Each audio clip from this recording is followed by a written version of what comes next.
지금 러시아 전쟁 복구 현장에서 세계 최고 건설국들조차 포기한 땅이 드러났습니다. 복구 규모 140조 원, 영하 30도. 이곳의 동토층은 겉은 단단하지만 속에서는 얼고 녹기를 반복하며 완공 3년 안에 스스로 균열을 만드는 살아있는 땅입니다. 실제로 이 땅 위에 세워진 시설들은 18개월 만에 바닥이 갈라지고 철도가 휘어지는 참사를 겪었습니다.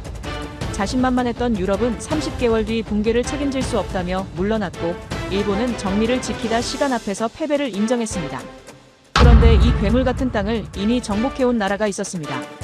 왜 러시아는 140조 복구 시장의 운명을 한국에 맡기려는 것일까요? 지금부터 세계가 한국을 선택할 수밖에 없었던 이유를 확인해 보겠습니다. 어디서 시청 중이신가요? 구독과 좋아요 잊지 마세요. 안녕하세요. 저는 알렉산더 노이만입니다. 140조 원. 제 앞에 놓인 서류에는 이 숫자가 27번이나 반복되어 있었죠. 저는 17개국 대표단의 시선을 받으며 서 있었습니다. 바깥 온도는 영하 32도였고 창문 너머로는 폭격으로 무너진 공장 굴뚝들이 부러진 이빨처럼 솟아 있었어요. 이곳은 북방공업지대, 전쟁이 끝난 지 4개월째 되는 날이었습니다. 국제전쟁복구위원회 기술총괄. 그게 제 직책이었어요. 12년간 37개 프로젝트를 총괄했고 그중 30사건을 예산 범위 내에서 완수했습니다. 데이터는 거짓말을 하지 않았고 저는 그 데이터만 믿었죠. 감정이나 정치적 수사는 프로젝트를 지연시키는 잡음일 뿐이었습니다. 회의실 안은 조용했어요. 17개국 대표들은 각자의 자리에서 저를 바라보고 있었습니다. 독일 대표는 팔짱을 낀 채 턱을 치켜들고 있었고 프랑스 팀장은 노트북 화면에 시선을 고정한 채 미간을 찌푸리고 있었죠. 일본 기술단장은 검은색 안경테를 손가락으로 밀어 올리며 표정 하나 변하지 않았습니다.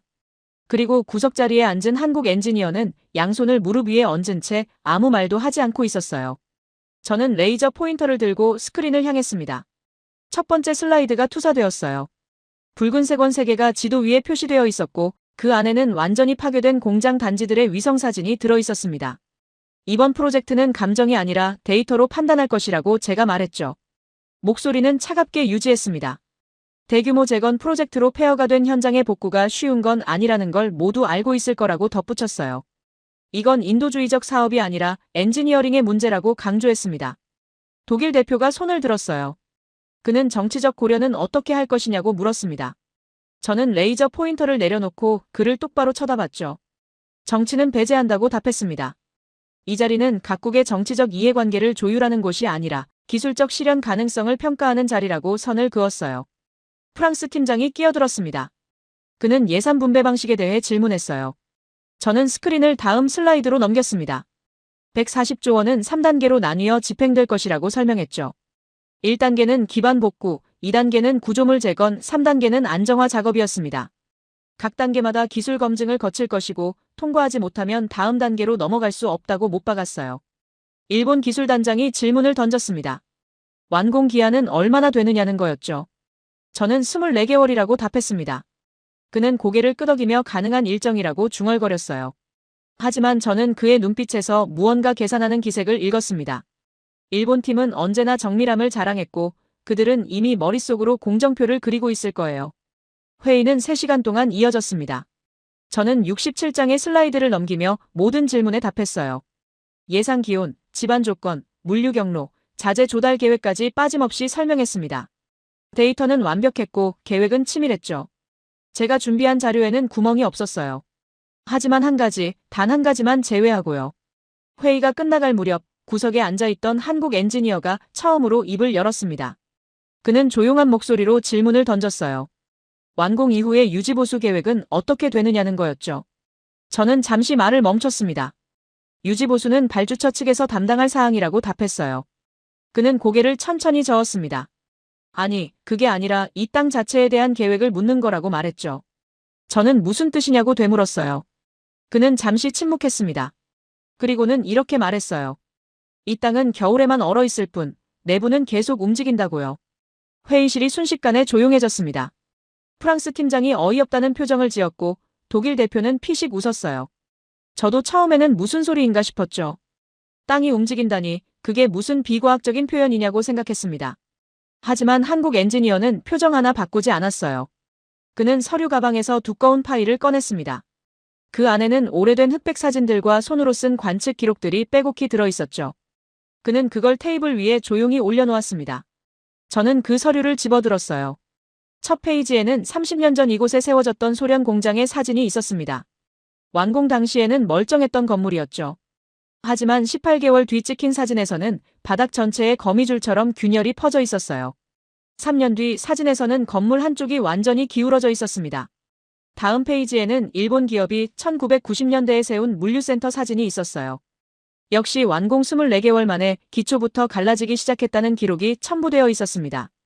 그 다음은 독일 기업의 제철소였어요. 완공 30개월째, 구조물 전체가 사용 불가 판정을 받았다는 보고서가 붙어 있었죠. 저는 서류를 넘기며 숫자들을 훑어봤습니다. 15개월, 18개월, 24개월, 30개월. 모두 완공 이후 3년 이내에 치명적인 손상이 발생했다는 기록들이었어요. 제 손끝이 미세하게 떨렸습니다. 이건 제가 준비한 67장의 슬라이드 어디에도 없는 데이터였죠. 한국 엔지니어가 다시 입을 열었어요. 이 지역은 동토층 지대라고 설명했습니다. 표면은 얼어있지만 지하 깊은 곳에서는 계절에 따라 얼고 녹기를 반복한다고요. 그 과정에서 땅이 부풀어 올랐다가 가라앉기를 반복하는데 그 주기가 몇 년에 걸쳐 천천히 진행된다고 했습니다. 겨울에는 모든 게 단단해 보이지만 완공 후 첫 여름이 지나면서부터 문제가 시작된다고 했어요. 그리고 23년이 지나면 누적된 변형이 임계점을 넘어선다고 말했죠. 그때부터는 어떤 보수도 소용없다고 덧붙였습니다. 독일 대표가 비웃듯 말했어요. 그런 건 현대공법으로 얼마든지 해결할 수 있다고요. 프랑스 팀장도 동의했습니다. 21세기 엔지니어링 기술로 해결 못할 집안 문제는 없다고 장담했죠. 하지만 저는 그 서류에서 눈을 떼지 못했어요. 15개의 실패 사례. 모두 세계 최고 수준의 기업들이 설계하고 시공한 프로젝트들이었습니다. 그리고 모두 같은 패턴으로 무너졌죠. 회의는 그렇게 끝났습니다. 각국 대표들은 자신들의 기술 제안서를 제출하겠다며 자리를 떴어요. 독일은 최첨단 설계 기술을, 프랑스는 시뮬레이션 시스템을, 일본은 정밀 시공 능력을 내세웠습니다. 모두 자신만만했죠. 하지만 저는 그날 밤 호텔방에서 한국 엔지니어가 남긴 서류를 다시 펼쳤습니다. 30년치 실패 기록. 그 안에는 제가 믿어온 데이터보다 더 오래되고 더 확실한 무언가가 담겨 있었어요. 창밖에는 눈이 내리고 있었습니다. 영하 32도의 밤이었지만 저는 이상하게 등골이 서늘했죠. 140조 원짜리 프로젝트. 24개월 완공 일정. 완벽한 계획. 하지만 완공 이후는 어떻게 되는 걸까요? 30개월째 되는 날, 이 땅은 과연 가만히 있어줄까요? 저는 창문에 비친 제 얼굴을 바라봤습니다. 12년간 37개 프로젝트를 성공시킨 엔지니어. 데이터를 믿고 감정을 배제하는 전문가. 그런데 왜 지금 이 순간만큼은 숫자가 아니라 오래된 흑백 사진들이 더 무겁게 느껴지는 걸까요? 다음 날 아침, 저는 현장 조사 일정을 앞당기기로 결정했습니다. 각국 기술팀과 함께 직접 땅을 확인해야 했어요. 회의실에서 본 슬라이드와 서류만으로는 부족했습니다. 이번 프로젝트는 제가 예상했던 것보다 훨씬 복잡한 싸움이 될 것 같았죠. 적은 전쟁의 폐허가 아니라 그 밑에 숨어서 숨쉬고 있는 땅 자체였으니까요. 140조 원. 24개월. 그리고 완공 후 30개월. 이 세 개의 숫자가 제 머릿속에서 계속 맴돌았습니다. 현장 조사는 회의 3일 후에 시작되었습니다. 새벽 5시 30분, 저는 방한복 4겹을 입고 버스에 올랐어요. 17개국 기술진 52명이 함께했죠. 창밖 온도계는 영하 34도를 가리키고 있었습니다. 버스 안은 난방을 최대로 틀었는데도 입김이 하얗게 나왔어요. 현장까지는 2시간이 걸렸습니다.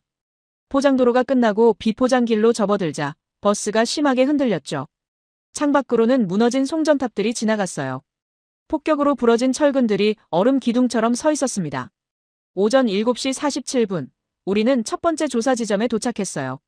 10년 전 독일 기업이 세운 화학공장 터였습니다.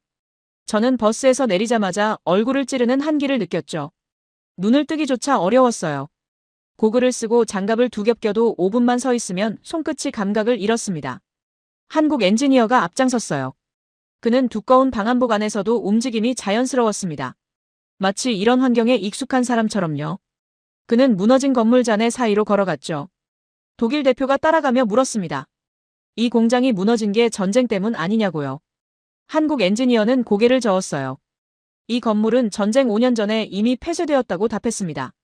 우리는 건물 기초부로 향했어요. 콘크리트 바닥이 드러나 있었습니다. 한국 엔지니어가 손전등을 켜고 바닥을 비췄죠. 그 순간 저는 숨이 멎는 걸 느꼈어요. 균열이 거미줄처럼 퍼져 있었습니다. 폭 3cm에서 7cm에 이르는 갈라진 틈들이 바닥 전체를 뒤덮고 있었어요. 단순한 금이 아니었습니다.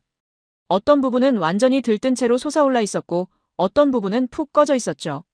프랑스 팀장이 무릎을 꿇고 균열을 만져봤어요. 그는 고개를 저으며 중얼거렸습니다. 시공불량이라고요. 한국 엔지니어가 조용히 말했죠. 완공 당시 이 바닥은 독일 기준으로도 완벽했다고요. 그는 서류 가방에서 오래된 사진 한 장을 꺼냈습니다. 10년 전 완공식 사진이었어요. 사진 속 바닥은 거울처럼 매끈했죠. 틈 하나 없이 완벽한 표면이었습니다.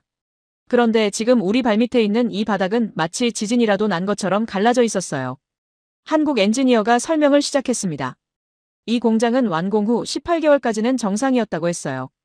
품질 검사에서도 이상이 없었고 생산 라인도 문제없이 가동되었다고요. 하지만 19개월째부터 바닥에 미세한 균열이 나타나기 시작했답니다. 처음에는 아무도 신경 쓰지 않았대요.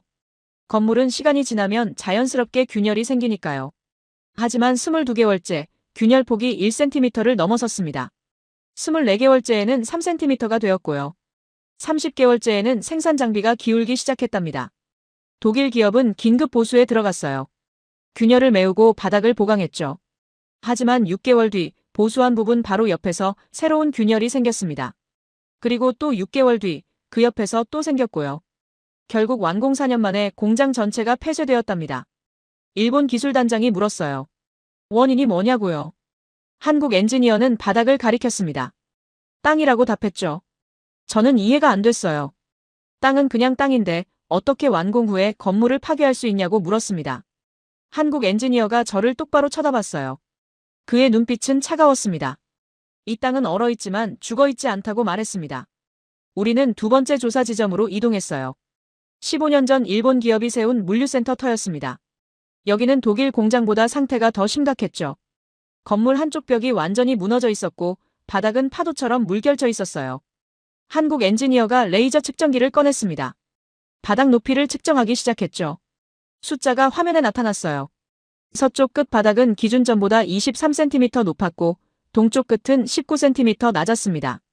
건물 길이가 80m인데 양끝 높이 차이가 42cm였죠. 프랑스 팀장이 어이없다는 듯 웃었어요. 설계 오류라고 단정했습니다. 하지만 한국 엔지니어는 완공 당시 설계도를 꺼냈죠. 도면상 바닥 수평 오차는 플러스 마이너스 2mm였어요. 일본 시공 기준으로는 거의 완벽한 수치였습니다. 그럼 어떻게 42cm나 틀어진 거냐고 제가 물었어요. 한국 엔지니어가 땅을 가리켰습니다. 땅이 움직였기 때문이라고 답했죠. 우리는 세 번째 지점으로 갔습니다. 8년 전 프랑스 컨소시엄이 세운 제철소 터였어요. 여기는 구조물 자체가 남아있지 않았습니다. 완전히 철거된 상태였죠. 하지만 기초 파일들은 그대로 박혀 있었어요. 한국 엔지니어가 그중 하나를 가리켰습니다. 직경 1.2m, 깊이 15m짜리 강철 파일이었죠. 설계상으로는 지하 15m 안반층까지 박혀 있어야 했어요. 하지만 지금 이 파일은 지표면 위로 40cm나 솟아올라 있었습니다. 독일 대표가 믿을 수 없다는 표정을 지었어요. 15m 깊이로 박힌 강철 파일이 어떻게 위로 밀려 올라올 수 있느냐고 물었죠. 한국 엔지니어는 파일 주변 땅을 파기 시작했습니다. 30cm쯤 팠을 때 얼음층이 나타났어요. 투명한 얼음이 아니라 흙과 돌이 섞인 탁한 얼음이었습니다. 한국 엔지니어가 그걸 가리켰죠. 이게 동토층이라고 설명했어요. 겨울에는 이 층이 단단하게 얼어서 안반처럼 느껴진답니다. 하지만 여름이 되면 표면부터 녹기 시작해요. 그러면서 부피가 팽창하죠. 가을에 다시 얼면 수축하고요. 이 과정이 매년 반복되는 겁니다. 문제는 팽창과 수축이 균일하지 않다는 거예요. 어떤 부분은 많이 팽창하고 어떤 부분은 적게 팽창합니다. 그래서 땅 전체가 물결치듯 움직이는 거죠. 천천히, 아주 천천히요. 1년에 몇 센티미터씩요? 일본 기술단장이 반박했습니다. 그 정도 움직임은 현대기초공법으로 충분히 흡수할 수 있다고요. 한국 엔지니어가 고개를 저었어요. 1년 차에는 가능하다고 인정했습니다. 2년 차까지도 버틸 수 있다고요. 하지만 3년 차부터는 다르답니다. 누적된 변형이 임계점을 넘어서거든요. 그때부터는 어떤 보강도 소용없다고 했습니다. 땅의 힘이 인간의 기술보다 강하다고요. 정오가 되었을 때 우리는 네 번째 지점에 도착했어요. 여기는 5년 전 중국 기업이 세운 발전소 터였습니다. 건물은 아직 형태를 유지하고 있었지만 사용할 수 없는 상태였죠. 한국 엔지니어가 우리를 건물 안으로 안내했어요. 내부 기둥들이 모두 기울어져 있었습니다. 수직이어야 할 기둥들이 2도에서 5도까지 기울어져 있었죠. 천장에서는 물이 뚝뚝 떨어지고 있었어요. 얼음이 녹은 물이었습니다. 벽면을 따라 걸으며 한국 엔지니어가 설명했어요. 이 발전소는 완공 당시 중국 최고 기술진이 투입된 프로젝트였답니다. 품질 검사를 3차까지 통과했고 국제 인증도 받았어요.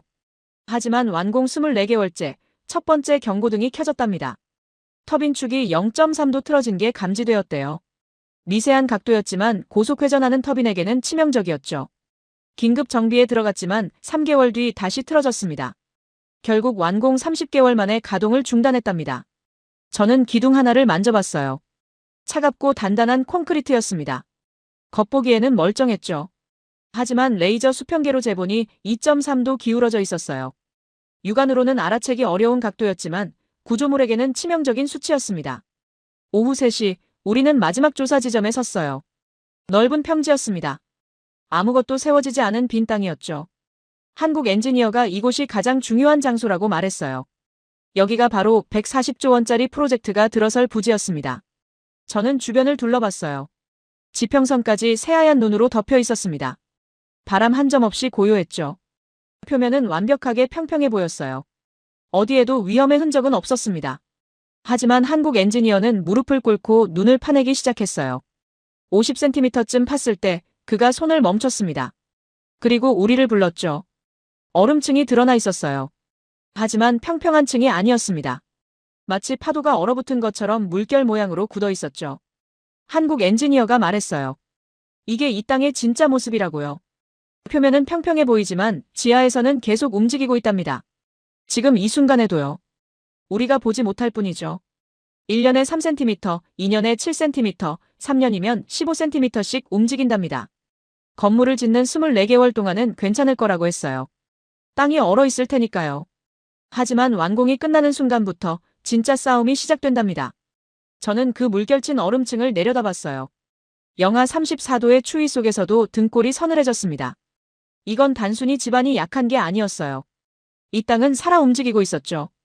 독일 대표가 항변했습니다. 현대 공법으로는 충분히 제어할 수 있다고요. 프랑스 팀장도 동의했어요. 시뮬레이션상 모든 변수를 계산할 수 있다고 자신했습니다. 하지만 일본 기술단장은 침묵하고 있었어요. 그는 얼음층을 한참 동안 바라봤습니다. 그의 얼굴에 처음으로 불안한 기색이 스쳤죠. 한국 엔지니어가 천천히 일어섰습니다. 그는 우리를 돌아보며 마지막으로 말했어요. 이곳에 세워진 다른 나라의 공장들은 모두 완공 18개월에서 30개월 사이에 무너지기 시작했다고요. 독일도, 프랑스도, 일본도, 중국도 모두 실패했다고요. 이유는 단 하나, 이 땅과 싸워본 경험이 없었기 때문이라고 했습니다. 버스로 돌아가는 길은 조용했어요. 아무도 말이 없었죠. 창밖으로 해가 지고 있었습니다. 영하 36도로 떨어진 기온이 차창을 얼리고 있었어요. 저는 노트북을 열어 오늘 조사 데이터를 정리했습니다. 균열폭, 기울기 각도, 파일 융기 높이, 모든 수치들을 입력했죠. 하지만 숫자를 아무리 들여다봐도 한 가지는 계산할 수 없었어요.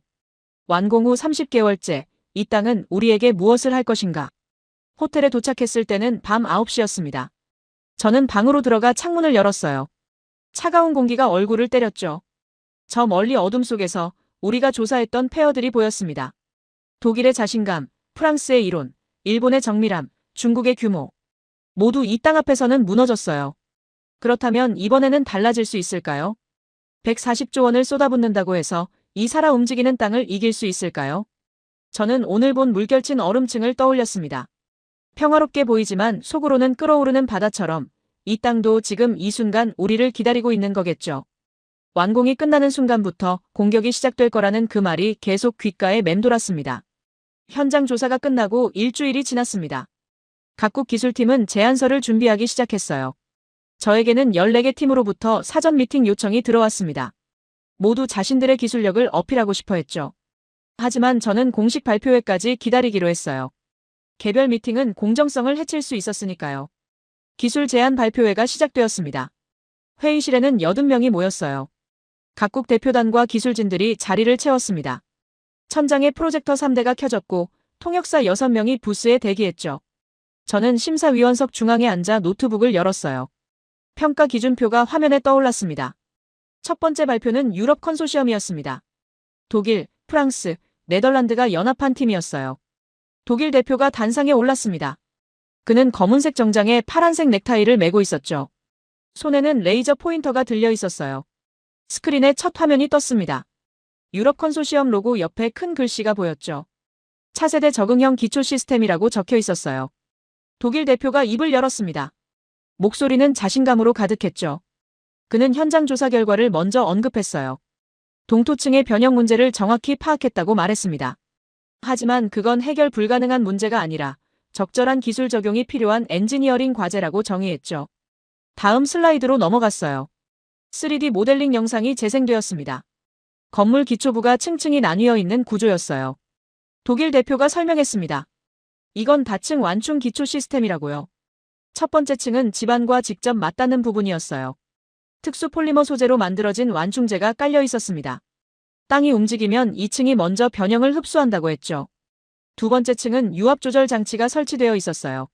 지반 변형이 감지되면 자동으로 압력을 조절해서 수평을 유지한답니다. 세 번째 층에는 센서 네트워크가 깔려 있었어요. 2,400개의 압력 센서가 실시간으로 지반 상태를 모니터링한다고 설명했습니다.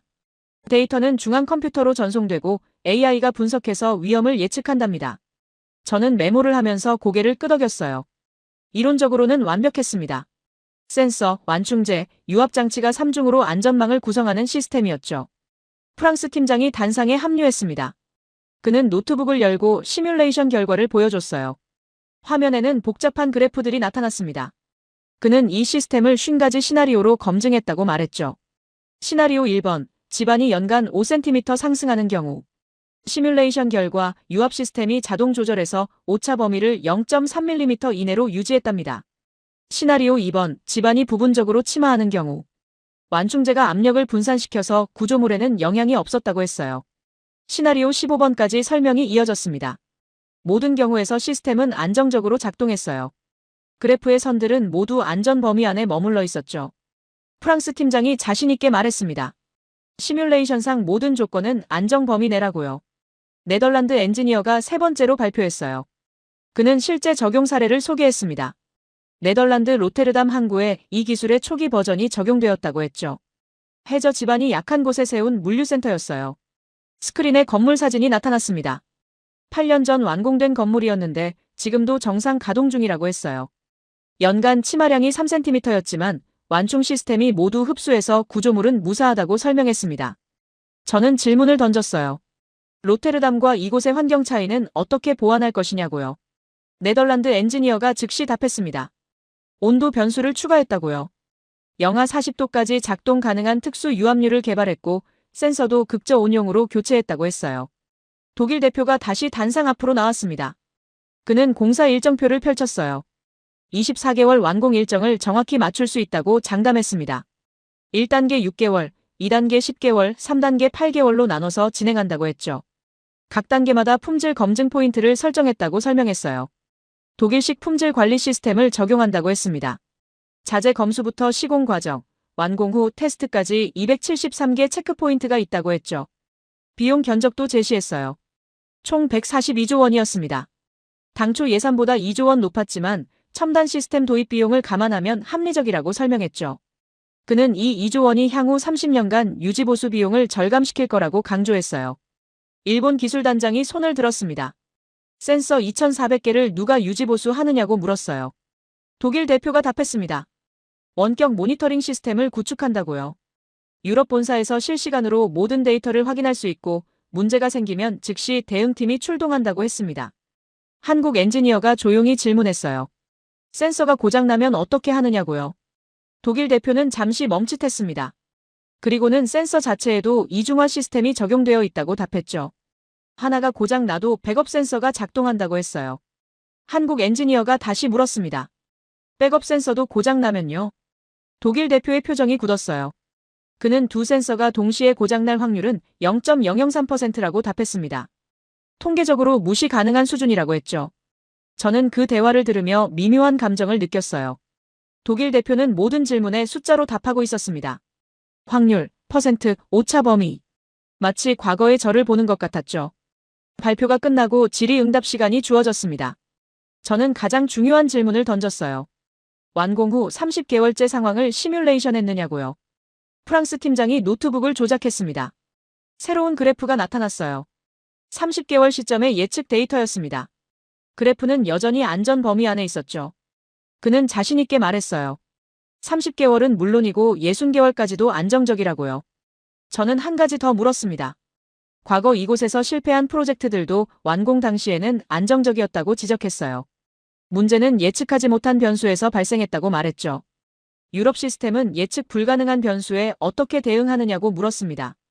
독일 대표가 단호하게 답했어요. 그래서 AI 시스템을 도입했다고요. AI는 과거 데이터를 학습해서 패턴을 찾아낸답니다. 인간이 예측 못하는 변수도 AI가 미리 감지할 수 있다고 했죠. 회의실이 웅성거렸어요. 여러 나라 대표들이 고개를 끄덕이고 있었습니다.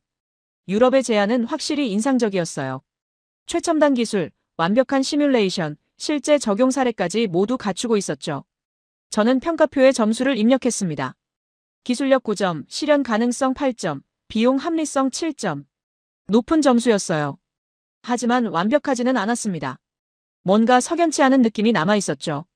오후 2시 발표가 끝나고 휴식 시간이 주어졌어요. 저는 복도로 나와 커피를 마셨습니다.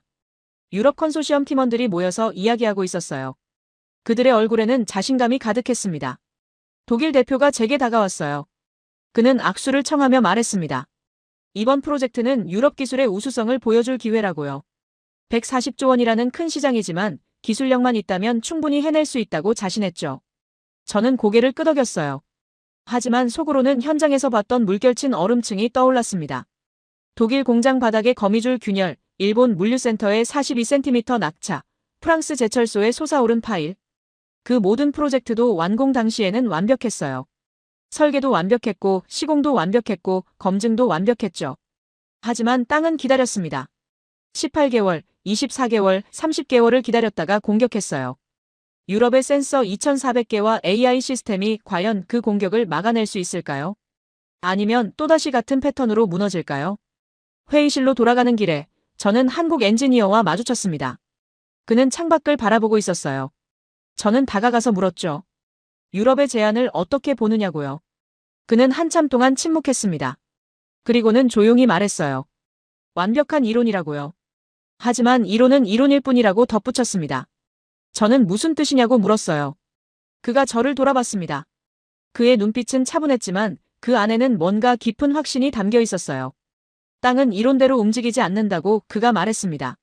센서가 아무리 많아도 AI가 아무리 똑똑해도 땅은 자기 방식대로 움직인다고요. 그게 자연이라고 했죠. 저는 되물었어요. 그럼 방법이 없다는 건가요? 그가 고개를 저었습니다. 방법은 있다고 했어요. 다만 그건 기술이 아니라 경험의 문제라고 했습니다. 그 말의 의미를 묻고 싶었지만 회의 제게 종이 울렸어요. 우리는 다시 회의실로 돌아갔습니다. 자리에 앉으며 저는 생각했어요. 유럽의 제안은 분명 훌륭했습니다. 이론적으로 완벽했고 기술적으로 최첨단이었죠. 하지만 뭔가 한 가지가 빠져있는 것 같았어요. 그게 뭔지는 아직 정확히 알 수 없었습니다. 하지만 현장에서 봤던 그 실패 사례들이 계속 머릿속을 맴돌았어요. 모두 완벽했던 프로젝트들이었죠. 그런데 왜 모두 같은 시기에, 같은 방식으로 무너진 걸까요? 다음 발표팀이 준비하는 동안 저는 노트북에 메모를 남겼습니다. 유럽 컨소시엄, 기술력 최상. 하지만 질문, 이론과 현실의 간극을 어떻게 메울 것인가? 센서는 땅의 모든 움직임을 감지할 수 있는가? AI는 수천 년 동안 살아 움직여온 땅의 패턴을 학습할 수 있는가? 창밖으로 눈이 내리기 시작했습니다. 고요하고 평화로운 풍경이었어요. 하지만 저는 이제 알고 있었죠. 저 하얀 평화 아래에서 땅은 조용히 숨을 쉬고 있다는 걸요. 그리고 완공이 끝나는 순간부터 땅의 진짜 공격이 시작될 거라는 걸요. 기술 제안 발표회가 끝나고 3일이 지났습니다. 저는 유럽 컨소시엄에게 추가 자료를 요청했어요. 완공 후 장기 유지 보수 계획서였습니다. 그들은 48시간 안에 제출하겠다고 답했죠. 자신감 있는 대답이었어요. 자료가 도착했습니다. 두께 327페이지짜리 보고서였어요. 저는 사무실 책상에 앉아 첫 페이지를 펼쳤습니다. 창밖으로는 여전히 눈이 내리고 있었죠. 보고서는 완벽하게 정리되어 있었어요. 목차부터 결론까지 빈틈이 없었습니다. 1장은 시스템 개요, 2장은 유지보수 매뉴얼, 3장은 비상 대응 절차였죠. 4장에는 30년 장기 계획이 담겨 있었어요. 저는 4장을 먼저 펼쳤습니다. 여기에 제가 궁금한 답이 있을 거라고 생각했거든요. 표가 나왔어요. 1년차부터 30년차까지의 예상 시나리오가 정리되어 있었습니다. 1년차 시스템 안정화 기간, 센서 정밀 조정 및 AI 학습 단계, 2년차 정상 운영 단계, 분기별 정기 점검 실시, 3년차 첫 번째 주요 점검, 모든 센서 교체 및 유압 시스템 오버홀. 저는 3년차 항목에서 손을 멈췄어요. 모든 센서 교체라는 문구가 눈에 들어왔습니다. 2,400개 센서를 전부 교체한다는 뜻이었죠. 저는 계산기를 꺼냈어요. 센서 한 개당 교체 비용이 450만 원이라고 적혀 있었습니다. 2,400개면 108억 원이었어요. 거기에 인건비와 장비 비용을 더하면 150억 원이 넘었죠. 3년마다 150억 원씩 들어간다는 계산이 나왔습니다. 저는 다음 페이지를 넘겼어요. 5년차 계획이 나왔습니다. 완충제 부분 교체. 10년차에는 완충제 전체 교체. 15년차에는 유압 시스템 전체 교체가 예정되어 있었어요. 각 항목마다 비용이 책정되어 있었습니다. 5년차 80억, 10년차 320억, 15년차 580억. 저는 30년치를 모두 더해봤어요. 총 2,840억 원이었습니다. 초기 건설비가 142조 원인데 30년간 유지보수에 2,840억이 추가로 든다는 뜻이었죠. 건설비의 2%였어요. 나쁘지 않은 비율이었습니다. 하지만 문제는 숫자가 아니었어요. 저는 보고서 중간쯤에서 작은 주석 하나를 발견했습니다. 각주 번호 47번이었어요. 본문에는 이렇게 적혀 있었죠. 상기 유지보수 계획은 집안 변형이 예측 범위 내에서 발생할 경우를 가정한 것임. 저는 각주를 찾아 페이지를 넘겼습니다. 하단에 작은 글씨로 설명이 있었어요. 예측 범위는 연간 집안 변형 5cm 이내, 국부 치마 3cm 이내, 융기 2cm 이내로 정의함. 이 범위를 초과할 경우 추가 대응 방안이 필요함. 저는 책상 서랍을 열었습니다. 현장 조사 때 받았던 한국 엔지니어의 자료가 들어있었어요. 과거 실패 사례들의 기록이었죠. 저는 독일 공장 사례를 다시 펼쳤습니다. 19개월째 첫 균열 발생. 폭 0.8mm. 22개월째 균열폭 1.2cm로 확대. 24개월째 3.1cm. 30개월째 7.4cm. 숫자들이 선명하게 적혀 있었어요. 그리고 36개월째 기록이 있었습니다. 건물 서쪽 구역 집안 치마 18cm, 동쪽 구역 융기 1:1cm. 유럽이 설정한 예측 범위를 훨씬 벗어난 수치였죠. 저는 노트북을 열고 독일 대표에게 이메일을 보냈어요. 예측 범위를 벗어나는 상황에 대한 대응 방안을 구체적으로 제시해달라고 요청했습니다. 다음 날 오전 답장이 왔습니다. 화상회의를 요청하는 내용이었어요. 오후 3시에 온라인으로 만나기로 했죠. 정확히 3시 화면에 독일 대표의 얼굴이 나타났습니다. 그 옆에는 프랑스 팀장과 네덜란드 엔지니어가 앉아 있었어요. 세 사람의 표정이 평소와 달랐습니다. 긴장한 기색이 역력했죠. 저는 단도직입적으로 물었어요. 예측 범위를 초과하는 집안 변형에 대한 대책이 무엇이냐고요. 독일 대표가 잠시 망설이다가 입을 열었습니다. 추가 센서를 설치할 수 있다고 했어요. 2,400개에서 3,600개로 늘린다는 거였죠. 저는 고개를 저었습니다. 센서를 늘리는 게 해결책이 아니라고 말했어요. 감지는 할 수 있어도 막을 수는 없지 않느냐고 되물었죠. 프랑스 팀장이 끼어들었습니다. 유압 시스템의 용량을 키울 수 있다고 했어요. 현재 설계보다 50% 더 강한 유압을 쓰면 큰 변형도 제어할 수 있다고요. 저는 비용을 물었습니다. 그가 계산기를 두드렸어요. 초기 투자비가 18조 원 추가된다고 답했습니다. 142조에서 160조로 올라가는 거였죠. 저는 다시 물었어요. 그래도 30개월 이후를 보장할 수 있느냐고요. 화면 속 세 사람이 서로를 쳐다봤습니다. 침묵이 흘렀어요. 10초, 20초, 30초. 긴 침묵이었죠. 네덜란드 엔지니어가 조심스럽게 입을 열었습니다. 솔직히 말하면 보장은 어렵다고 했어요. 로테르담 사례는 해저 지반이었고 온도 변화가 적었다고요. 하지만 이곳은 연간 온도 차이가 70도가 넘는다고 했습니다. 여름에는 영상 30도, 겨울에는 영하 40도. 이런 극한 환경에서 동토층이 어떻게 반응할지는 시뮬레이션만으로는 완벽히 예측할 수 없다고 인정했어요. 저는 핵심을 찔렀습니다. 그럼 30개월 이후에도 안전하다고 확신할 수 있느냐고 물었죠. 독일 대표가 화면을 응시하며 대답했어요. 지금 계산대로라면 30개월 15일째 되는 날 첫 균열이 시작될 가능성이 있다고 했습니다. 확률은 34%라고요. 하지만 그 이후를 우리는 책임질 수 없다고 덧붙였습니다. 저는 되물었어요. 책임질 수 없다는 게 무슨 의미냐고요. 프랑스 팀장이 답했습니다. 30개월 이후부터는 변수가 너무 많다고 했어요. 센서가 감지하는 것과 실제 땅의 움직임 사이에 시간차가 생긴다고요.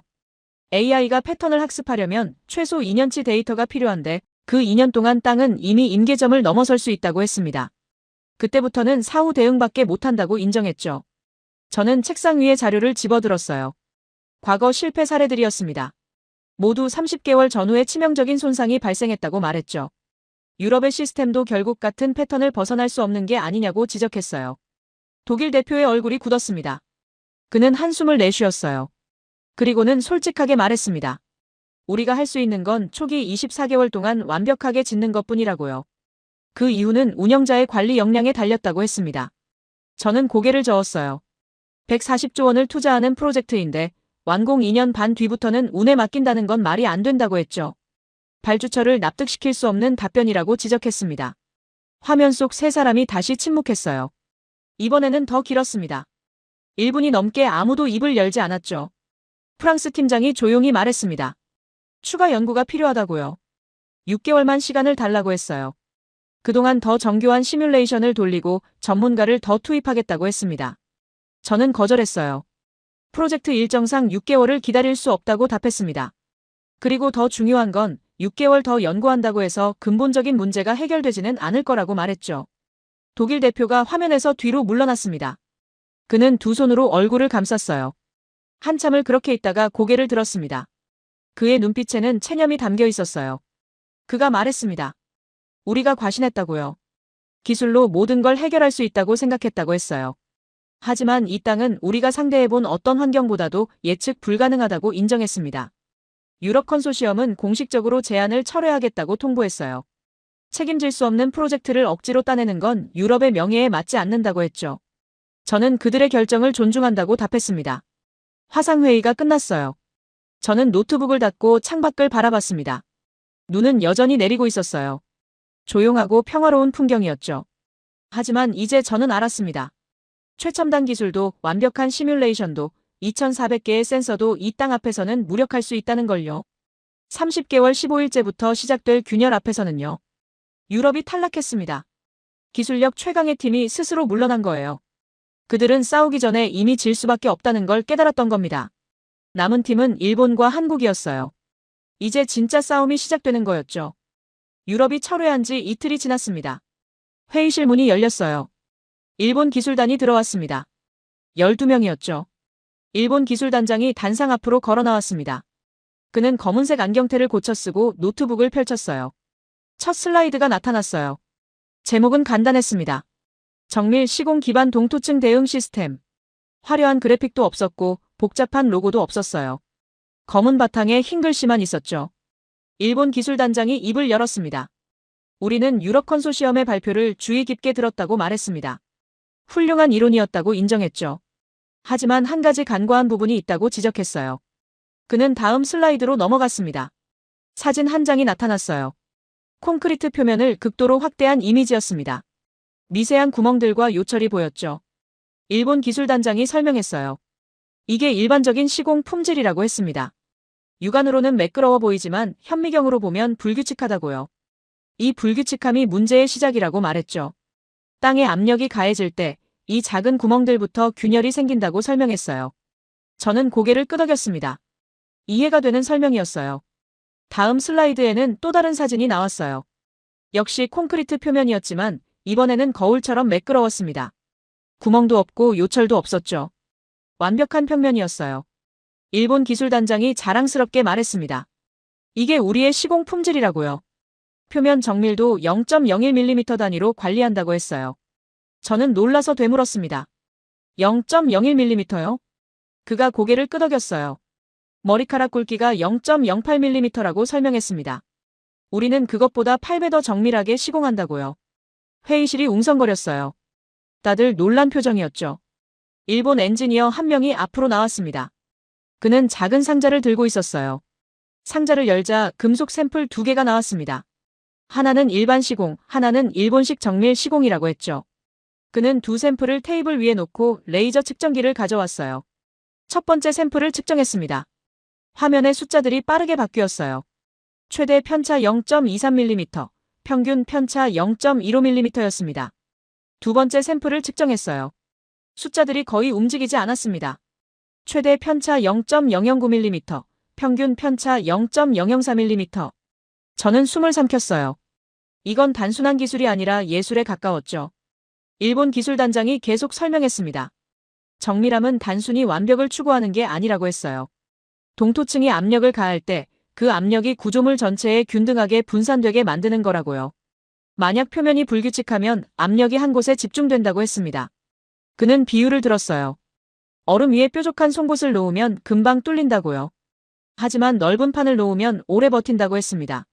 정밀 시공이 바로 그 넓은 판을 만드는 기술이라고 설명했죠. 다음 슬라이드에는 시공 과정이 나왔어요. 16단계로 나뉘어 있었습니다. 각 단계마다 검증 절차가 3번씩 들어가 있었죠. 총 48번의 품질 체크가 이루어진다고 했어요. 1단계, 집안 정밀 측량. 1제곱미터당 25개 지점을 측정한다고 했습니다. 2단계, 기초 다짐. 진동 측정기로 다짐 정도를 수치화한다고요. 3단계, 첫 번째 콘크리트 타설. 온도, 습도, 풍속까지 모두 기록한다고 했어요. 일본 엔지니어가 추가로 설명했습니다. 콘크리트를 타설할 때 온도가 1도만 달라져도 품질이 변한다고 했어요.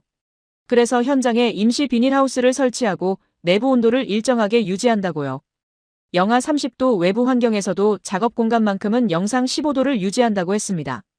저는 질문을 던졌어요. 그럼 공사 기간이 길어지는 거 아니냐고요. 일본 기술단장이 고개를 저었습니다. 오히려 빠르다고 답했어요. 정밀하게 시공하면 재작업이 없다고 설명했습니다. 한 번에 완벽하게 끝내니까 전체 공정은 더 빠르다고요. 과거 일본 기업들이 도쿄 지하철을 건설할 때 증명된 방식이라고 덧붙였죠. 또 다른 일본 엔지니어가 발표를 이어받았어요. 그는 품질 관리 시스템을 소개했습니다. 모든 시공 데이터가 실시간으로 기록된다고 했어요.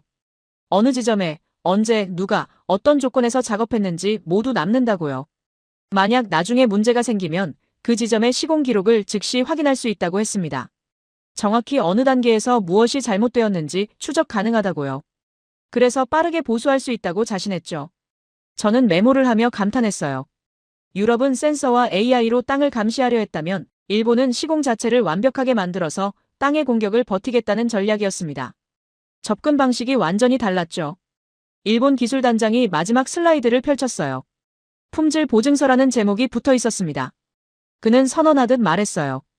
우리는 균열 허용치를 0.1mm 이하로 통제 가능하다고 했습니다. 완공 후 36개월까지 이 기준을 보장한다고요. 만약 이 기준을 넘어가면 무상으로 보수하겠다고 약속했죠. 회의실이 술렁였어요. 36개월 보증이라는 건 업계에서 거의 없는 조건이었습니다. 보통은 12개월, 길어야 24개월이 일반적이었거든요. 일본이 36개월을 보증한다는 건 그만큼 자신 있다는 뜻이었죠. 저는 질문했습니다. 만약 36개월 이후에 문제가 생기면 어떻게 하느냐고요. 일본 기술단장이 잠시 생각하더니 답했어요. 36개월까지 문제가 없었다면 그 이후에도 문제가 없을 거라고 했습니다. 정밀 시공의 핵심은 초기 안정성이라고 설명했어요. 처음 3년을 버티면 구조물은 땅과 평형을 이룬다고요. 그 이후로는 안정적으로 유지된다고 자신했습니다. 저는 고개를 끄덕이면서도 마음 한편이 불편했어요. 과거 일본 기업이 세운 물류센터도 완공 당시에는 완벽했습니다. 하지만 24개월째부터 바닥이 물결쳤죠. 42cm 낙차가 생겼어요. 그때 그 일본 기업도 지금처럼 자신만만했을까요? 0.1mm 정밀도를 자랑했을까요? 그런데 왜 실패했을까요? 발표가 끝나고 질의응답 시간이 주어졌습니다. 한국 엔지니어가 손을 들었어요. 그는 조용한 목소리로 물었습니다. 과거 이곳에서 일본 기업이 세운 건물이 24개월 만에 문제가 생긴 이유가 뭐라고 보느냐고요. 일본 기술단장의 표정이 굳었어요. 그는 잠시 침묵했습니다. 그리고는 답했어요. 당시 기술은 지금과 다르다고요. 30년 전과 지금은 비교할 수 없다고 했습니다. 측정 장비도 발전했고 시공 기법도 완전히 달라졌다고 강조했죠. 한국 엔지니어가 다시 물었어요. 그럼 지금 기술로는 확실하다는 건가요? 일본 기술단장이 고개를 끄덕였습니다. 확실하다고 단언했어요. 회의실에 묘한 긴장감이 흘렀습니다. 일본의 자신감은 대단했어요. 하지만 그 자신감이 과연 근거 있는 건지 아니면 과거의 실패를 잊은 오만인 건지 알 수 없었죠. 저는 평가표에 점수를 입력했습니다. 기술력 9점, 품질관리 10점, 자신감 10점. 높은 점수였어요.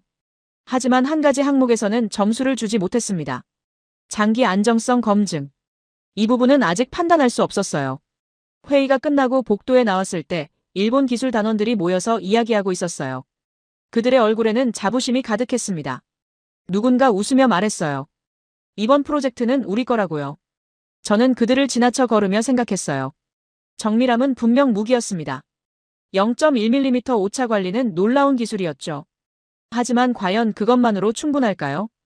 땅은 정밀함을 이해하지 못합니다. 땅은 그냥 움직이죠. 천천히, 거대하게, 멈추지 않고요. 창밖으로 눈이 그쳤어요. 하늘이 개이고 있었습니다. 저 멀리 지평선이 보였죠. 평화로운 풍경이었어요. 하지만 이제 저는 알았습니다. 저 평화 아래에서 무엇이 기다리고 있는지요. 일본의 발표가 끝나고 나흘이 지났습니다. 저는 일본 기술단에게도 유럽과 같은 요청을 했어요. 24개월 시공 일정에 대한 상세 공정표를 제출하라고 했습니다. 0.1mm 정밀도를 실제로 어떻게 구현할 것인지 구체적인 계획이 필요했죠. 일본 기술단장에게서 연락이 왔어요. 직접 만나고 싶다고 했습니다. 목소리가 평소와 달랐어요. 무거웠죠. 1시간 뒤 저는 호텔 로비에서 그를 만났습니다. 그는 두꺼운 파일을 들고 있었어요. 표정이 굳어 있었습니다. 우리는 조용한 회의실로 자리를 옮겼죠. 일본 기술단장이 파일을 테이블 위에 펼쳤어요. 공정표였습니다. 엑셀로 작성된 표에는 작업 항목들이 빼곡히 적혀 있었죠. 저는 첫 페이지를 살펴봤습니다. 1단계 집안 정밀 측량, 소요기간 45일. 2단계 기초 다짐 60일. 3단계 첫 번째 콘크리트 타설 38일. 숫자들이 줄줄이 이어졌어요. 저는 계산기를 꺼내 더하기 시작했습니다. 1단계부터 8단계까지 더하니 387일이 나왔어요. 9단계부터 16단계까지는 412일이었습니다. 총 799일, 약 27개월이었죠. 저는 고개를 들어 일본 기술단장을 쳐다봤어요. 그가 조용히 말했습니다. 정밀 시공을 제대로 하려면 최소 27개월이 필요하다고요. 24개월 안에는 불가능하다고 인정했습니다. 저는 되물었어요. 작업을 동시에 진행하면 안 되느냐고요. 그가 고개를 저었습니다. 각 단계는 순차적으로 진행되어야 한다고 답했어요. 이전 단계가 완벽하게 끝나야 다음 단계로 넘어갈 수 있다고 설명했죠. 만약 동시 작업을 강행하면 정밀도를 포기해야 한다고 했습니다. 그러면 일본식 시공의 의미가 없어진다고요. 차라리 일반 공법을 쓰는 게 나을 거라고 덧붙였어요. 저는 다른 방법을 물었어요. 인력을 더 투입하면 어떠냐고요. 일본 기술단장이 파일을 한 장 넘겼습니다. 인력 투입 계획서였어요. 현재 계획은 숙련 기술자 340명이었습니다. 이걸 500명으로 늘리면 공기를 25개월로 단축할 수 있다고 적혀 있었어요. 하지만 여전히 24개월을 넘었죠. 그리고 더 중요한 문제가 있다고 그가 말했습니다. 숙련 기술자를 500명이나 모으는 것 자체가 불가능하다고요. 일본 전국에서 이런 극한 환경 시공이 가능한 인력은 400명 정도라고 했어요. 그중 340명을 이미 배정했다고 했습니다. 저는 팔짱을 끼고 생각했어요. 그럼 정밀도를 약간 낮추면 안 되냐고 물었습니다. 0.1mm가 아니라 0.5mm로요. 일본 기술단장의 얼굴이 굳었어요. 그는 단호하게 고개를 저었습니다. 0.5mm는 일본 기준에서 받아들일 수 없는 수치라고 했어요. 그건 일반 공법과 다를 바 없다고요. 그리고 더 중요한 건 0.5mm로는 동토층을 버틸 수 없다고 했습니다. 시뮬레이션 결과 0.3mm만 넘어가도 36개월 안에 균열 위험이 급증한다고 했어요. 그래서 0.1mm 기준을 고집했던 거라고 설명했죠. 저는 창밖을 바라봤습니다. 해가 지고 있었어요. 2025년의 마지막 날이었죠. 새해까지 5시간이 남았습니다. 일본 기술단장이 다시 입을 열었어요. 그는 솔직하게 말했습니다. 우리는 3주 동안 모든 방법을 검토했다고요. 공정 단축, 인력 증원, 장비 추가, 작업시간 연장. 가능한 모든 시나리오를 계산했다고 했어요. 하지만 결론은 하나였답니다. 24개월 안에 일본식 정밀 시공을 완성하는 건 물리적으로 불가능하다고요. 만약 억지로 맞추려고 하면 품질을 포기해야 한다고 했습니다. 그는 파일 마지막 페이지를 펼쳤어요. 리스크 분석표였습니다. 24개월 강행 시나리오가 적혀 있었죠. 품질 저하 확률 78%, 완공 후 12개월 이내 균열 발생 확률 64%, 24개월 이내 구조 결함 발생 확률 89%. 저는 숫자들을 보며 한숨을 쉬었어요. 일본이 자랑하던 정밀함은 시간이라는 변수 앞에서 무력했습니다. 아무리 기술이 뛰어나도 주어진 시간 안에 완성할 수 없다면 의미가 없었죠. 일본 기술단장이 조용히 말을 이었어요. 우리는 어제 본사와 화상회의를 했다고 했습니다. 8시간 동안 논의했다고요. 이사회, 기술진, 법무팀까지 모두 참석했답니다. 그리고 결론을 내렸다고 했어요. 일본은 이번 프로젝트에서 철수한다고요. 저는 놀라서 그를 쳐다봤습니다. 철수요? 그가 고개를 끄덕였어요. 우리는 불가능한 일을 약속할 수 없다고 말했습니다. 24개월 안에 품질을 보장할 수 없다면 차라리 참여하지 않는 게 맞다고요. 그게 일본 기업의 명예라고 했습니다. 저는 잠시 말을 잃었어요. 유럽은 기술적 한계 때문에 철수했지만 일본은 시간 때문에 철수한다는 거였죠. 둘 다 이 땅을 이길 수 없다는 결론에 도달한 건 같았어요. 일본 기술단장이 일어섰습니다. 그는 깊이 고개를 숙였어요. 90도 각도였죠. 죄송하다고 말했습니다. 기대에 부응하지 못해서 죄송하다고요. 저는 그를 말렸어요. 일으켜 세웠습니다. 죄송할 이유가 없다고 말했죠. 오히려 정직하게 한계를 인정한 게 대단하다고 했어요. 거짓 약속으로 프로젝트를 망치는 것보다 훨씬 낫다고 덧붙였습니다. 그가 고개를 들었어요. 눈가가 붉어져 있었습니다. 그는 떨리는 목소리로 말했습니다. 주어진 시간 안에 이 땅의 변수를 제어하는 건 불가능합니다. 우리가 가진 모든 기술을 동원해도요. 저희가 패배를 인정합니다. 그 말에는 체념이 아니라 결단이 담겨 있었어요. 일본은 싸워보기도 전에 포기한 게 아니었습니다. 3주 동안 모든 가능성을 검토한 끝에 내린 결론이었죠. 저는 악수를 청했어요.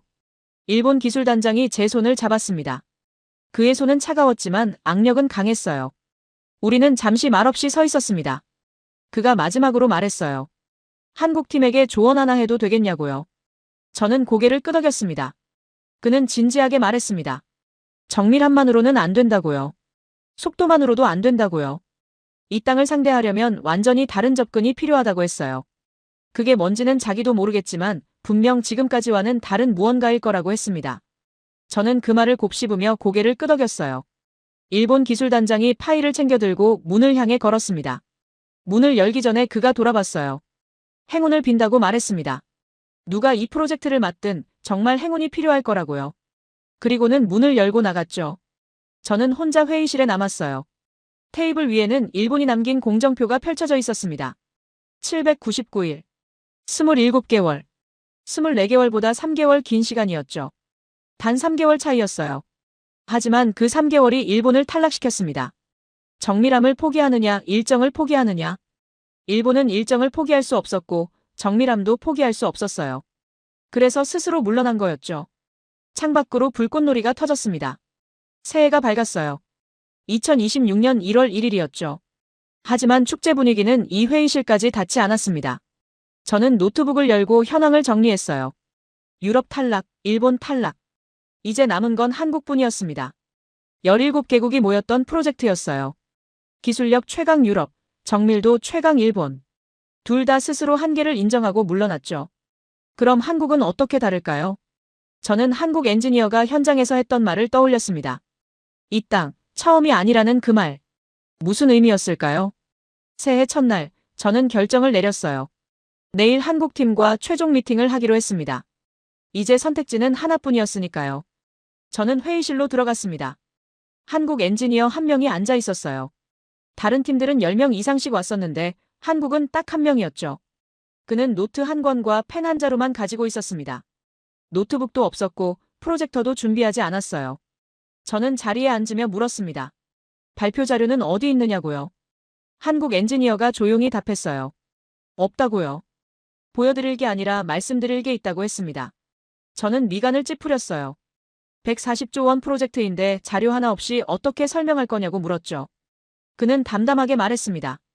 필요한 건 데이터가 아니라 이해라고요. 회의실이 조용해졌어요. 저는 팔짱을 끼고 그를 바라봤습니다. 좋다, 그럼 이해시켜보라고 했죠. 한국 엔지니어가 노트를 펼쳤어요. 첫 페이지에는 손으로 그린 간단한 그림이 있었습니다. 땅과 건물의 단면도였죠. 그는 펜으로 땅 부분을 가리키며 말했어요. 유럽과 일본이 탈락한 이유를 아느냐고 물었습니다.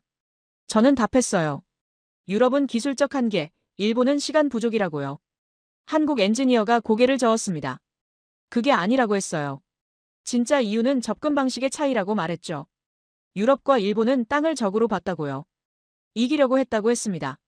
저는 반박했어요. 뭐가 다르냐고요? 건설이란 원래 자연과 싸워서 이기는 거 아니냐고 말했습니다.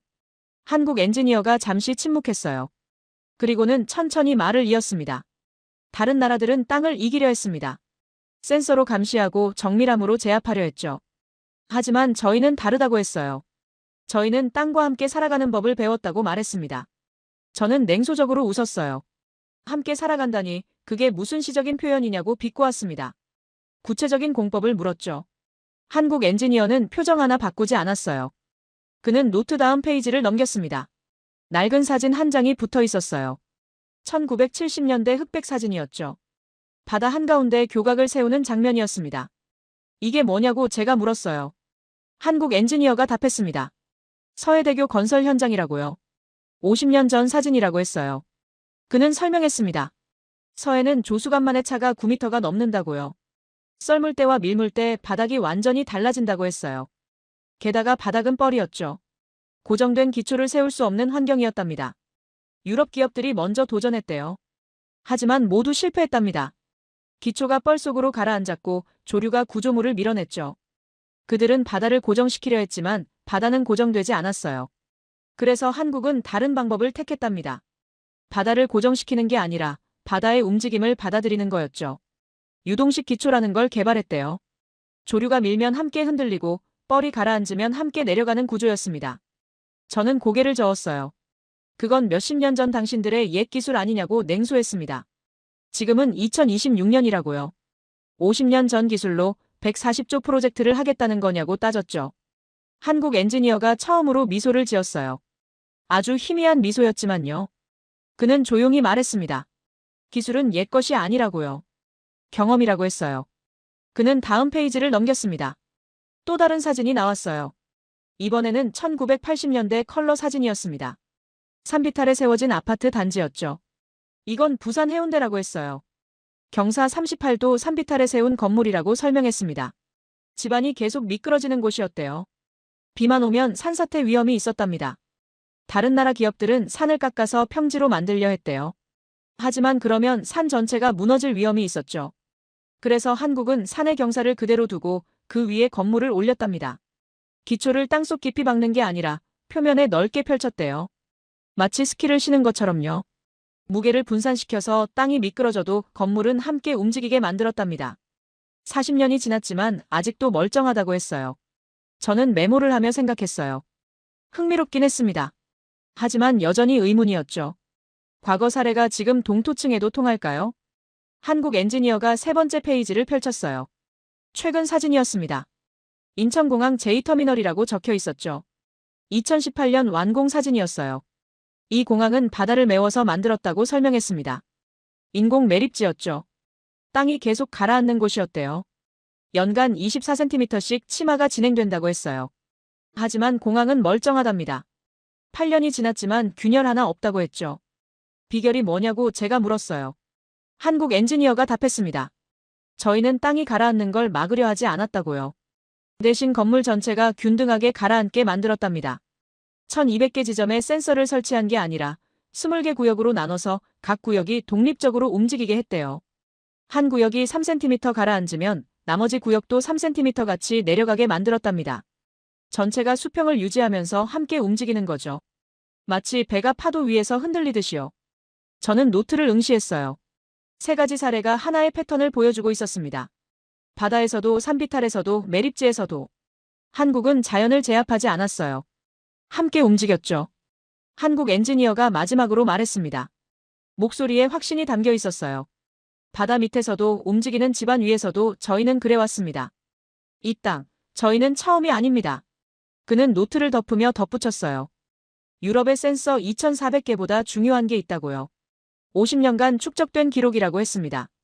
일본의 0.1mm 정밀도보다 중요한 게 있다고요. 땅의 리듬을 읽는 감각이라고 했어요. 저는 한참을 말이 없었어요. 회의실이 고요했습니다. 창밖으로는 눈발이 날리고 있었죠. 저는 질문을 던졌습니다. 그럼 24개월 안에 가능하냐고요? 한국 엔지니어가 고개를 끄덕였어요. 가능하다고 답했습니다. 정밀도는 어떻게 관리할 거냐고 물었어요. 그가 답했습니다. 정밀도가 목표가 아니라고요. 조화가 목표라고 했어요. 땅이 3cm 움직이면 건물도 3cm 움직이면 된다고요. 완공 후 30개월은 어떻게 대비할 거냐고 따졌습니다.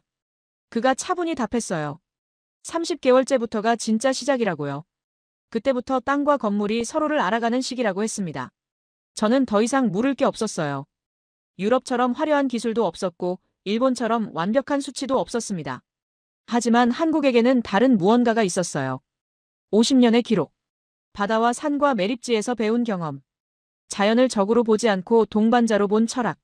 저는 노트북을 덮었습니다. 그리고 한국 엔지니어를 똑바로 쳐다봤어요. 마지막 질문을 던졌습니다. 정말 자신 있느냐고요? 그가 눈을 마주치며 답했습니다. 자신 있다고요. 이 땅과 싸울 자신은 없지만 함께 살아갈 자신은 있다고 했습니다. 저는 천천히 고개를 끄덕였어요. 회의가 끝났습니다. 한국 엔지니어가 노트를 챙겨 들고 일어섰어요. 문을 나가기 전에 그가 말했습니다. 저희를 선택하시든 안 하시든 한 가지는 기억해 주세요. 땅은 절대 지지 않는다고요. 하지만 친구는 될 수 있다고 했습니다. 문이 닫혔어요. 저는 혼자 남아 창밖을 바라봤습니다. 눈은 여전히 내리고 있었죠. 평화롭게요. 하지만 이제 저는 알았습니다. 저 평화 속에서 답을 찾은 나라가 있다는 걸요. 한국 엔지니어와의 미팅이 끝나고 저는 사흘을 혼자 보냈습니다. 호텔방에 틀어박혀 지난 한 달의 기록을 다시 읽었어요. 140조 원 프로젝트, 17개국 기술진, 67장의 슬라이드. 모든 데이터가 제 노트북 안에 있었죠. 하지만 답은 거기에 없었습니다. 저는 잠을 이룰 수 없어서 창가에 섰어요. 밖은 영하 38도였습니다. 달빛이 눈 덮인 들판을 비추고 있었죠. 고요했어요. 너무나 고요했습니다. 저는 문득 깨달았어요. 이 고요함이 거짓이라는 걸요. 저 평화로운 설원 밑에서 땅은 지금도 숨 쉬고 있었습니다. 얼고 높고 팽창하고 수축하면서요. 유럽은 그걸 센서로 감시하려 했어요. 일본은 정밀함으로 제압하려 했죠. 하지만 둘 다 실패했습니다. 왜일까요? 저는 책상으로 돌아가 한국 엔지니어가 보여준 사진들을 다시 펼쳤어요. 서해대교 해운대, 인천공항. 50년의 기록이 거기 있었습니다. 그리고 저는 이해했어요. 한국은 이 땅과 처음 만난 게 아니었습니다. 비슷한 땅, 비슷한 조건에서 이미 수십 년을 살아왔던 거죠. 바다도 움직였고 산도 미끄러졌고 매립지도 가라앉았어요. 하지만 그들은 포기하지 않았습니다. 대신 배웠죠. 움직임을 받아들이는 법을요. 함께 흔들리는 법을요. 저는 12년간 37개 프로젝트를 성공시켰어요. 모두 데이터로 해결했습니다. 하중 계산, 응력 분석, 시뮬레이션. 숫자가 답이었죠. 하지만 이번은 달랐어요. 이번에는 숫자만으로 풀 수 없는 문제였습니다. 30개월 15일째 시작될 균열. 그건 계산으로 예측할 수 있어도 막을 수는 없었어요. 저는 국제전쟁복구위원회 본부에 화상 보고를 했습니다. 위원장과 7명의 이사가 화면에 나타났어요. 위원장이 물었습니다. 최종 선택을 했느냐고요. 저는 고개를 끄덕였습니다. 했다고 답했어요. 한국이냐고 위원장이 물었죠. 저는 잠시 침묵했습니다. 그리고 천천히 말했어요. 예, 하지만 이유가 다르다고요. 이사 한 명이 끼어들었어요. 무슨 뜻이냐고 물었습니다. 저는 화면을 똑바로 쳐다보며 설명했습니다. 처음에 저는 이 프로젝트가 기술 경쟁이라고 생각했어요. 가장 앞선 기술을 가진 팀이 이길 거라고 믿었죠.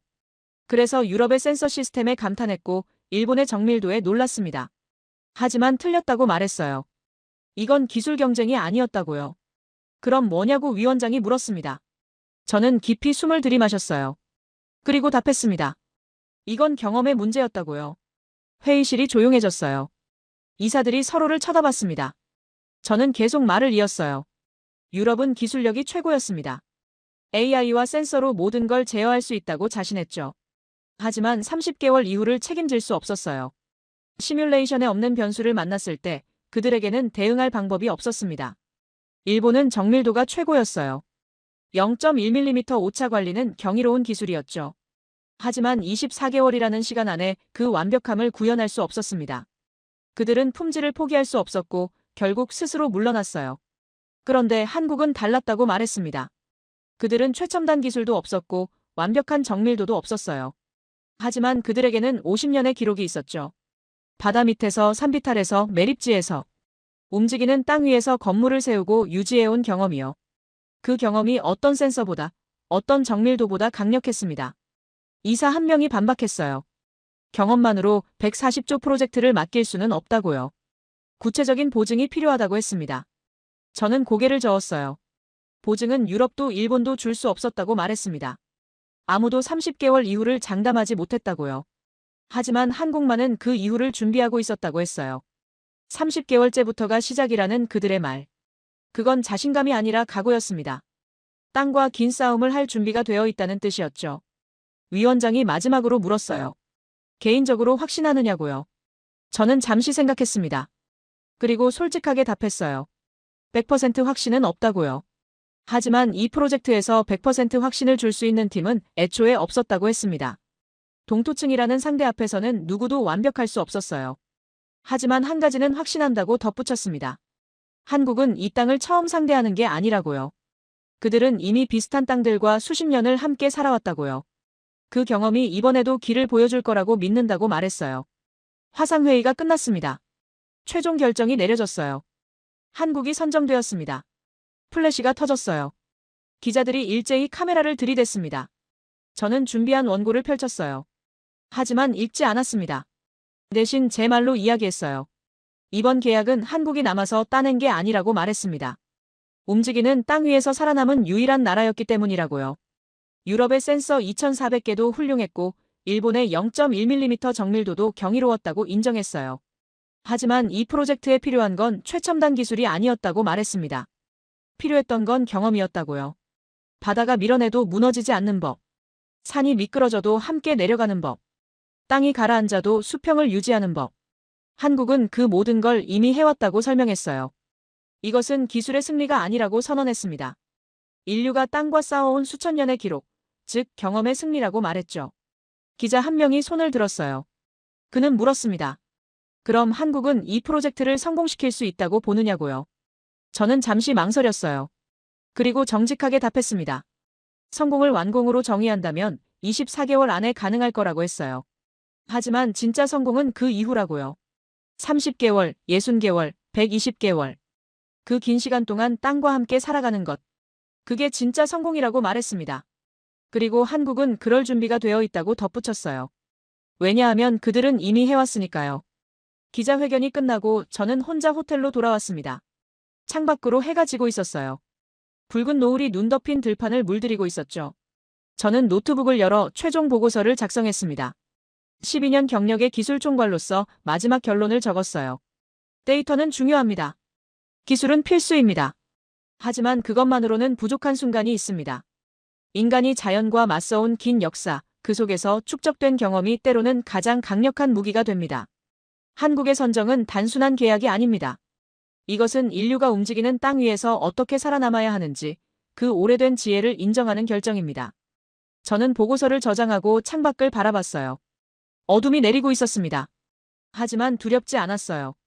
140조 원, 24개월, 그리고 그 이후의 긴 여정. 이제 시작입니다.